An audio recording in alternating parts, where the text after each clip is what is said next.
एक घने जंगल में, जहाँ ऊंचे ऊंचे पेड़ रहस्य फुसफुसाते थे और झिलमिलाती धाराएं नृत्य करती थी, वहाँ लियो नाम का एक अहंकारी शेर रहता था। उसकी राजसी जटा और शक्तिशाली दहाड़ ने उसे जंगल का निर्विवाद शासक बना दिया, लेकिन उसका घमंड अक्सर उसे दूसरों की जरूरतों के प्रति अंधा कर देता था।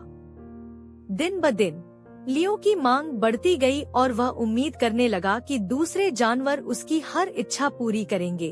उसके अत्याचार से तंग आकर वन प्राणियों ने उसे सबक सिखाने की योजना बनाई।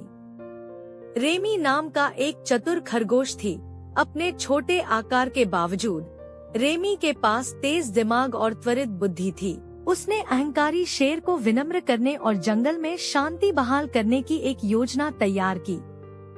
जंगल के जानवरों को एक साथ इकट्ठा करके रेमी ने अपनी योजना साझा की। उनकी मदद से वह लियो को जंगल के मध्य में एक कुएं तक ले गया और दावा किया कि इसमें जादुई शक्तियां हैं जो उसे और भी अधिक दुर्जय बना सकती हैं।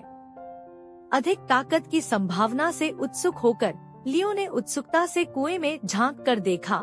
जैसे ही उसने ऐसा किया, रेमी ने खुद को शेर के पीछे खड़ा कर लिया, जहां सूरज ने नीचे के पानी पर लियो की गर्वित छवि का एक आदर्श छाया चित्र डाला। कुएं में कूदो शेर, और तुम्हें अथाह शक्ति प्राप्त होगी, रेमी ने चिल्लाकर कहा। अपने ही प्रतिबिंब में अंधा होकर लियो ने अपनी पूरी ताकत से कुएं में छलांग लगा दी, लेकिन मजबूत होकर उभरने के बजाय उसने खुद को पानी में डूबा हुआ पाया और तैरने के लिए संघर्ष कर रहा था। जैसे ही लियो ने इधर उधर छीनताक्षी की, अन्य जानवर जोर जोर से हंसने लगे और शेर की मूर्खता पर खुशी व्यक्त करने लगे। अपमानित और पराजित होकर लियो पीछे हट गया। उसका अभिमान घायल हो गया।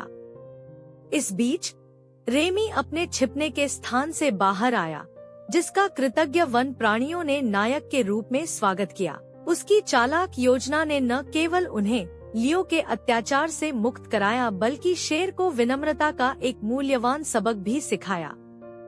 उस दिन के बाद से लियो ने शासक के रूप में अपनी भूमिका को नई विनम्रता के साथ निभाया, यह महसूस करते हुए कि सच्ची ताकत अहंकार से नहीं बल्कि करुणा और समझ से आती है। और जहाँ तक रेमी की बात है, उसकी चतुराई ने उसे जंगल में रहने वाले सभी लोगों का सम्मान और प्रशंसा दिलाई थी।